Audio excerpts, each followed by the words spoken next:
No centímetros. Muy bien. ¿Están viendo mi puntito morado? No ven.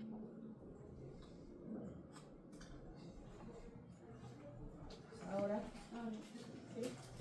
Muy bien, chicos. ¿Qué cosa hay en el interior del cordón umbilical? Gelatina de Wharton. ¿Qué más? Puede estar alantoides, que es el que se va a convertir después a qué? Al uraco, ¿no? Y el conducto ófalo-mesentérico.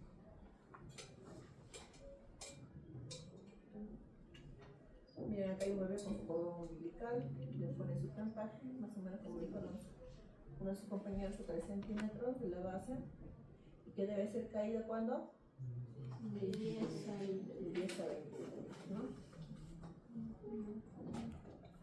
Una de las patologías del ombligo es la arteria umbilical única, ¿no? Normalmente son 2, pero encontramos una.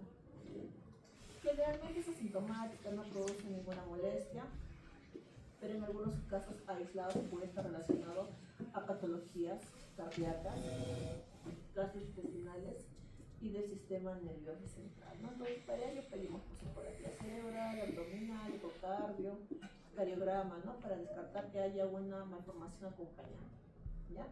Solo cuando es una arteria única. Por ecografía se puede ver, sí, acá se ve la arteria y ve la vena. Y lo que hablábamos de las patologías del ombligo en relación al ombligo húmedo, ¿no? En relación al conducto ófalo-mesentérico. ¿Qué une qué intestino? El ombligo. Intestino delgado, pero ¿qué parte del intestino delgado? Ilio. Guárdense, ilio. ¿Ya? ¿Se acuerdan que del ilio también que sale? ¿Qué divertículo? Millimaker, muy bien. Y a veces hay una membrana, un ligamento que va hacia el ombligo, que esto puede hacer que se volvule, sueño. Y entramos con un divertículo de Meckel complicado. La patología, cuando el divertículo de Meckel da sintomatología, se habla del divertículo de Meckel complicado. Divertículo de Meckel como tal, a veces ni siquiera produce síntomas y te puedes morir con el divertículo de Meckel. ¿Ya? Aquí tenemos el quiste vitelino, donde está obliterada la parte proximal y la parte distal, ¿no? Y la permanencia, ¿no? Del conducto cuando está abierto, que une directamente al hilo, ¿no? Y es donde sale la secreción fétida, ¿no? Fecaloidea o intestinal, ¿ya? Hablábamos que le podemos colocar una sondita, miren, se le pone el contraste y cómo va a pintar. Pinta el intestino. ¿Y cuál es el tratamiento, chicos, ahí? Quirúrgico, todo es quirúrgico, hay que sacar esa comunicación. Aquí vemos la comunicación.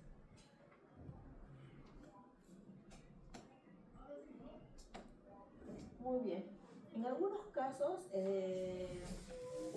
no hay directamente esa secreción, sino hay un como granulón, un pólipo. ¿Ven esta bolita rojita en el ombligo? ¿No? Se cae el ombligo, se cae el cordón umbilical, perdón, y se queda esta bolita rojita. Entonces la mamá piensa que bueno, eso es normal, ¿no? Y que va a continuar así. Y va a secarse y se va a cerrar todo, porque debería llenarse de piel.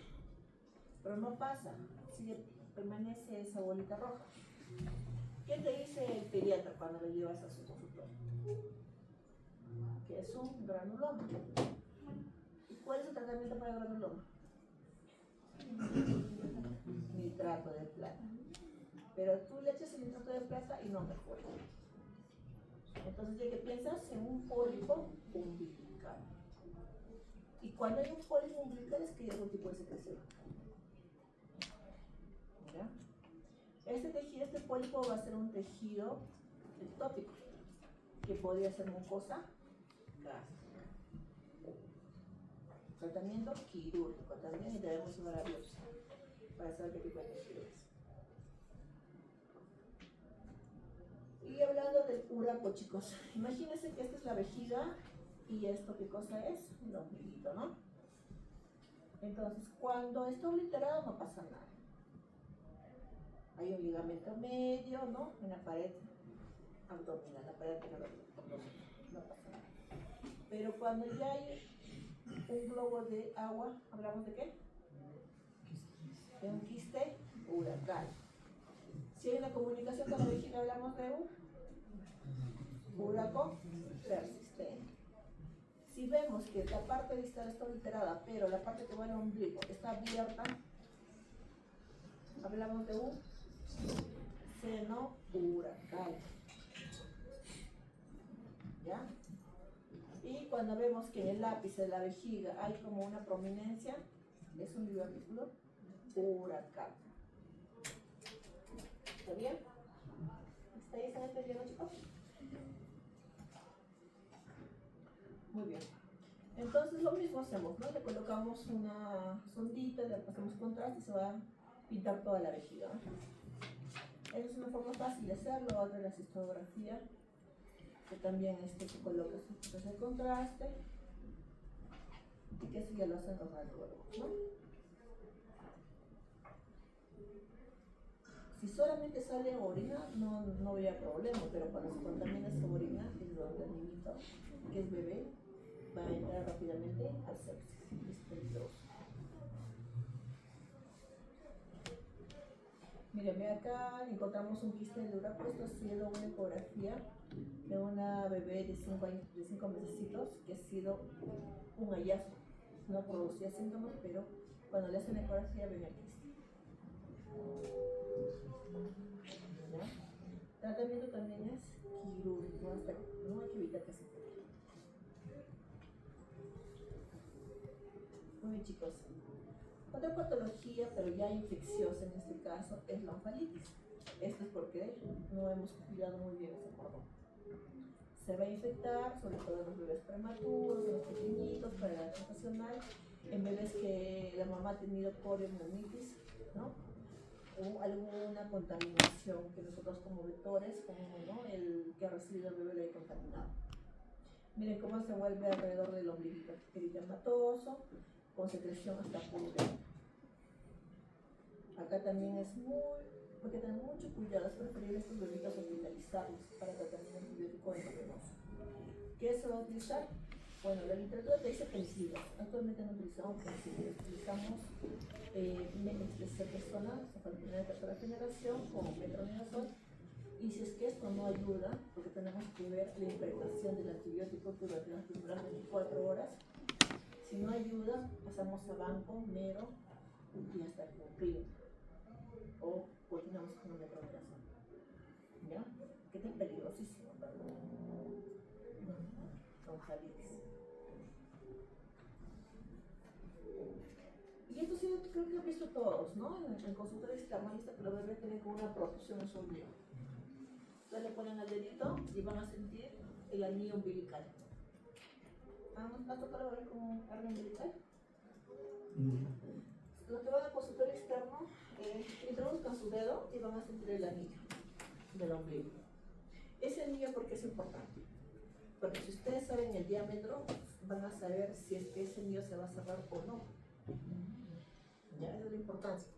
Si hablamos que el diámetro del anillo mide más de 1.5 centímetros, es muy difícil que se cierre ese anillo. Por ende va a tener una hernia umbilical. ¿Y qué se mete por ahí? Intestino. Entonces, en esos casos es mejor operar. Pero si es de menos diámetro, incluso hasta los 4 años tenemos tiempo para que se cierre. ¿Ya?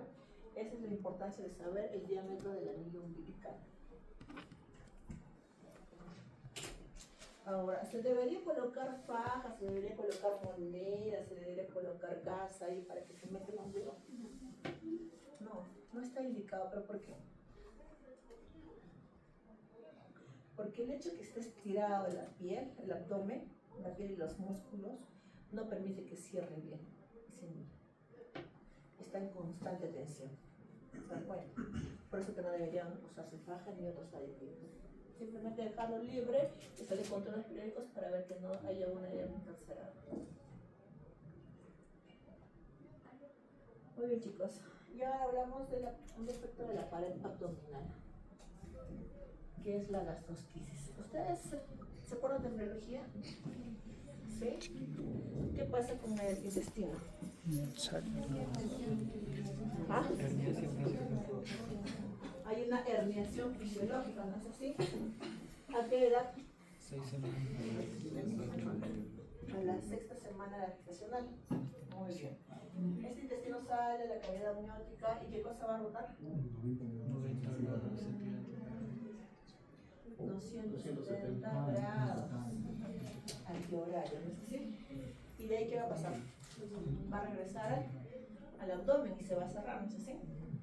¿Pero qué pasa en las noticias? ¿Sucede eso?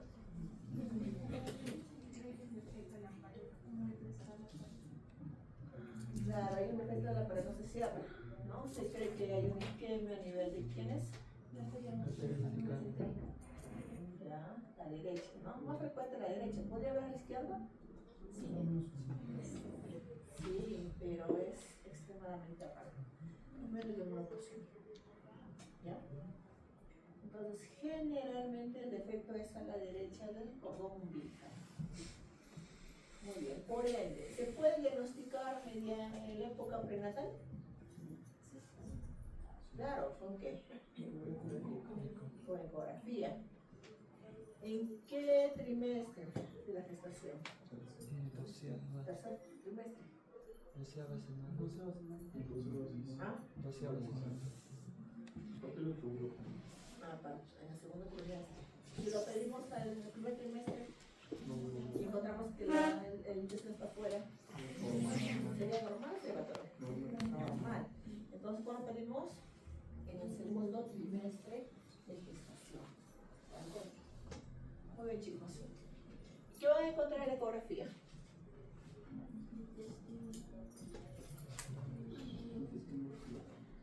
Claro, el intestino flotando en el líquido amniótico, ¿no? Una imagen irregular, como si fuéramos los dedos.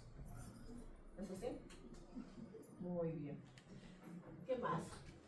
Ya, si el ginecólogo ya sabe que su gestante tiene un bebé con gastrosquisis, ¿qué debería hacer? Avisar a la mamá. Primero debe ir a quién? ¿Avisar a quién? A la mamá. A la mamá. Ya, debe comunicar a cirujano pediatra.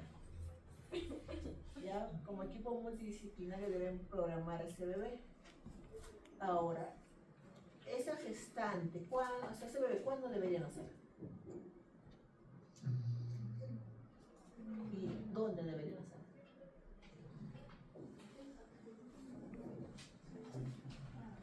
Recuerden que ese intestino va flotando en el líquido amniótico. Ya en el tercer trimestre debe empezar a miccionar, se orina en el líquido amniótico. Va a haber urea abundada, ¿no? ¿Qué va a pasar con el intestino? Se va a lesionar, se va a inflamar. Mientras más tiempo esté expuesto a este líquido amniótico contaminado con orina, entre comillas, más se va a engrosar, ¿no? ¿Qué cosa? La pared del intestino. Por lo que se dan cuenta que no es un intestino normal, está engrosado. Y mientras más tiempo esté metido ahí, va a salir como un cerebro operado. Que ustedes no van a darse cuenta dónde empieza el intestino delgado, dónde termina el intestino grueso, nada. Operado con estómago. Entonces, ¿qué tenemos que hacer nosotros? Evitar que esté mucho tiempo expuesto al líquido amniótico. ¿Y qué le decimos al ginecólogo? Que ese bebé debe nacer antes de tiempo. Pero tenemos que madurar pulmones. Entonces, ¿hasta qué edad gestacional podemos esperar para que nazca ese bebé? En semanas 34, 35 semanas de edad gestacional, donde empiezan a producirse es importante, pulmonar. Y tú puedes ayudarle con corticoides para que maduren los pulmones del bebé. Entonces deben hacer pretérmino, pero a esa edad gestacional. ¿Se dan cuenta? Es por una razón. El problema es que los neonatólogos se molestan con nosotros porque a nosotros nos funciona porque el intestino ya no va a estar inflamado. Pero ¿qué pasa con los neonatólogos? ¿Qué pasa con ese bebé? Es cierto que se intenta madurar los pulmones, pero a veces no se consigue al 100% y no tienen una adecuada respiración. Y los bebitos pasan a ventilación mecánica. Entonces, el problema para los neonatólogos es que van a estar peleándose con la parte respiratoria. Pero nosotros estamos ganando con la parte abdominal. ¿Se dan cuenta? Entonces, ¿no? Hay un poco de controversia ahí. Muy bien, entonces hemos hablado que tenemos que inducir el parto, ¿no? O tenemos que hacer cesárea. ¿Un bebé con gastrosquisis va a nacer en su centro de salud? ¿Dónde debe nacer? En un hospital. ¿Quién lo va a atender?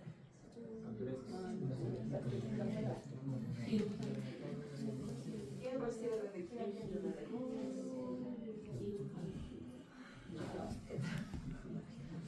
Recibe el gineco obstetra. Todos los partos patológicos los recibe el gineco obstetra. Los partos normales los recibe el obstetra o la obstetra, ¿no? No hay que hacer la denominación, confunde mucho la gente, ¿no? Por eso que un hospital de nivel 13 no debería haber obstetras, porque se supone que por eso patológico. Independientemente no sea alguien ahora si es su buena carrera, no es por molestar, pero es lo que es, ¿no? ¿Quién debería recibir este tipo de bebés? ¿O quién debería atenderlos? Obviamente que el pediatra tiene que estar al lado para que vea toda la parte respiratoria, ¿no? Y haga su primera atención. Muy bien, chicos. Entonces, ¿cómo nace? ¿Por cesárea o por parto vaginal? Cesárea. Cesárea, seguros. No. Si ha habido estudios comparativos entre la cesárea y el parto vaginal, se ha visto que no hay ninguna diferencia significativa. Por ende, ¿cuál es lo más fisiológico? Parto vaginal. Entonces deben hacer por parto vaginal. ¿Ya? Por eso tiene que recibir un gineco obstetra experimentado que conocía la patología. Si no, ¿qué pasa? Jala su bebé y esa paciente intestino. ¿Ah? Muy bien, chicos. Entonces deben hacer por parto vaginal. Ni bien lo atiende, debe llamar al cirujano pediatra para ver en ese momento cómo vamos a colocar las heces intestinales dentro de una bolsa protectora. O sea, el manejo inicial de la gastrosquisis, que es lo que ustedes van a hacer ahora con sus bebés, con sus muñecos. ¿No creo que hay alguna condición para que puedan hacer ahí? ¿En un sistema de gastrosquisis? No.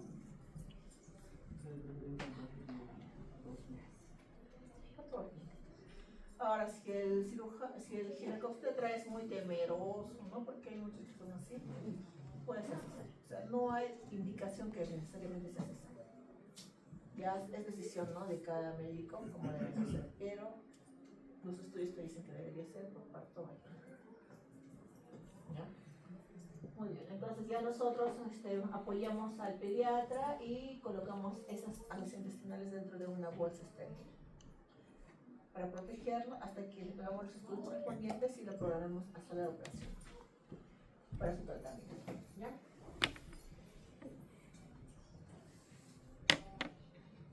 Entonces, miren, chicos, ven que hay algo verde. Eso se llama pil o cáscara, que es la inflamación que se da en la serosa del intestino. En este caso es estómago, está expuesto. ¿Ya? ¿Puede haber gastrosquisis complejas? Sí. Y quiere decir que están acompañadas de otras malformaciones, por ejemplo, adherencias intestinales, duplicaciones intestinales, algún tipo de tumoración intraabdominal. O necrosis, se puede volvular también. Ha habido casos que nos han traído bebés de fuera o el intestino todo negro, porque el defecto era chiquitito y el intestino todo afuera, y se había volvulado intraútero.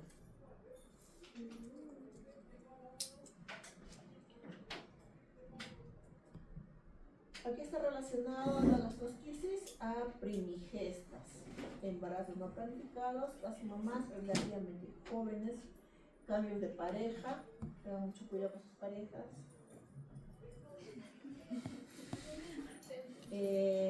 consumo de aire, sustancias vasoconstrictoras, ¿no?, que te van a alterar la permeabilidad de tus vasos sanguíneos, ¿no?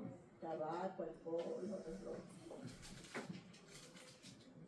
Miren, esta es una ecografía prenatal, cómo se ve el intestino fuera, como si fueran unos deditos. Ahora, si ustedes quieren, también pueden tomar muestra de líquido amniótico para pedirle una fetoproteína y está todo elevada, ¿no? Puede ser líquido amniótico o puede ser también a nivel de sangre. Deben hacer 34 35 semanas, ya hablamos de la maduración pulmonar.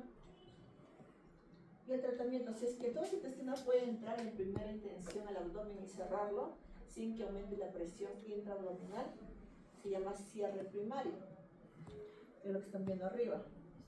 Pero acá tenemos que colocarle una sondita a la uretra, la elevamos hacia arriba de la sonda y vemos la columna de orina y medimos.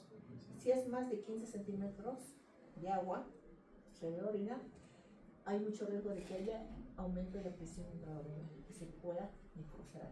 Entonces no podemos cerrar ahí. Pero si es menos de 15, ¿ya? Es una forma indirecta de medir la presión intraabdominal. Y lo otro, si es que no entra, colocamos una bolsa a manera de silo. Las características de esta bolsa, chicos, es que es transparente. ¿Por qué tiene que ser transparente? Claro, tienen que ver el intestino como está. De repente al colocar la bolsa, esto es la volvulada del intestino. Está todo negro, lo han perforado. Hay que ser muy delicados con los bebés. Son bien friables los tejidos. ¿Qué más? ¿Qué otra característica de la bolsa? Ya, tiene que tener una base amplia. Una parte de arriba, ¿cómo se llama? Y arriba la cúpula, ya se me hace. Tiene que ser más angosta. ¿Por qué? Porque por gravedad va a caer, ¿no es así? Y tiene que estar abierto acá para que con tranquilidad ingrese a la cavidad abdominal. ¿Qué más? ¿Qué otra característica? Tiene que tener tracción hacia el nido, o sea, hacia arriba debe estar jalado, para que ayude a que esto, con gravedad, como les dije, se introduzca. ¿Ya? Entonces, el abdomen se llama continente. Al intestino que está afuera se llama contenido. Entonces, si el continente es más pequeño que el contenido, ¿puede ingresar en esas? No. Por eso colocamos la bolsa. Máximo esa bolsa debe estar 7 días ahí. Si 7 días ustedes han estado ordeñándose, metiendo poquito a poquito el intestino y no han logrado introducirse todo, cambiamos de bolsa. ¿Ya? Pero si ya puede introducirse antes de los 7 días, hacemos cierre, sacamos la bolsa y cerramos, cierre secundario. ¿Ya?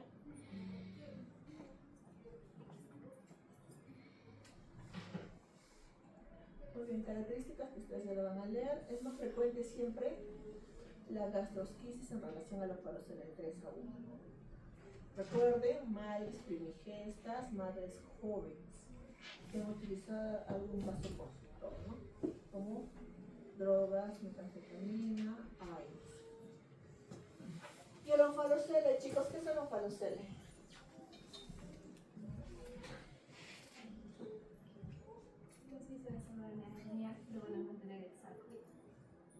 Muy bien, entonces es el intestino expuesto, o no es el expuesto, el intestino está cubierto por una membrana que tiene 3 capas. ¿Cuáles son las capas? A ver, de afuera hacia adentro. ¿Afuera quién está? Pues adentro. Ya, y para la cavidad peritoneal. Muy bien. Son preguntas de examen, por si acaso. ¿Y este defecto es lateral umbilical o central? Central, porque sale a través del cordón umbilical, ¿no? Muy bien, chicos. ¿Se puede diagnosticar en época prenatal? Sí, igual le pedimos ecografía, pero miren cómo está el onfalocele. Es como si tuviera una pelotita en el abdomen con bordes regulares. ¿Ya? Para tema didáctico, lo vamos a dividir o clasificar el onfalocele en 3 tipos. Tenemos el onfalocele pequeñito, vean que en un cordón hay una masita dentro. Entonces, ustedes ponen sus dedos, se introducen y lo pueden cerrar. Se llama onfalocele pequeño o hernia del cordón umbilical. Tenemos el mediano que va a estar entre el grande o el gigante y el pequeño. Y el gigante, ¿cuál es la característica del gigante, chicos? No. Acá también hay quisiera saber. La característica es que está ligado. Para que se llame onfalocele gigante, sí o sí tiene que estar el hígado. Esa es la característica principal. Ahora, este bebito, ¿Cómo deben hacer? Ya el ginecólogo se da cuenta que la mamá tiene un bebé con falocel. ¿Qué dice? ¿Por cesárea o parto vaginal? Porque puede, al momento de hacer el parto vaginal puede romperse la membrana y exponerlas. ¿Y si es un falocel pequeño?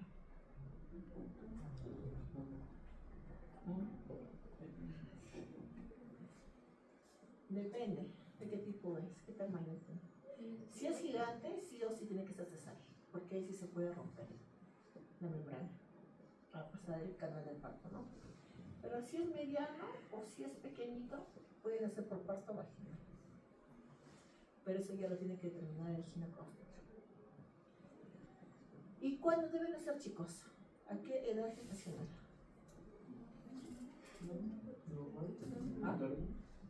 ¿A término? ¿Por qué?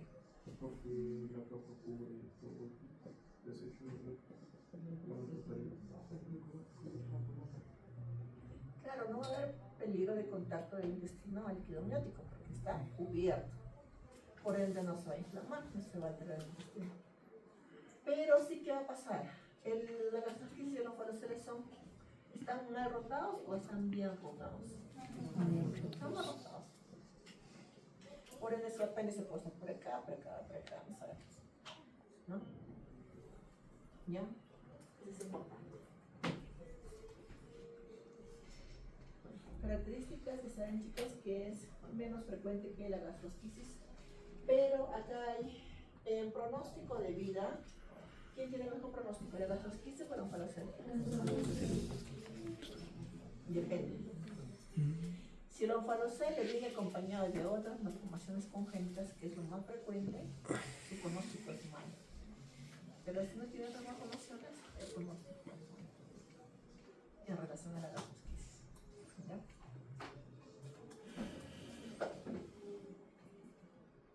Y bueno, deben ustedes conocer que el onfalocel podría estar acompañado por, como les decía, otras malformaciones congénitas, y dentro de ellas está la pentalogía de Cantrell. Hay una hendidura esternal, hernia diafragmática, ausencia de la parte anterior del pericardio, y miren esto que ven acá. ¿Qué es? El corazón está afuera. Es una ectopia cordis, ¿ya? Que es incompatible con la vida. Y en este caso se llama homofalocel, ¿no? Pero acuérdense de la pentalogía de Cantrell, que también es examen de preguntas. Muy bien, chicos, ¿hasta ahí tienen alguna pregunta? ¿Han entendido? ¿Sí? Ya, entonces con los grupos vamos a empezar con la dinámica.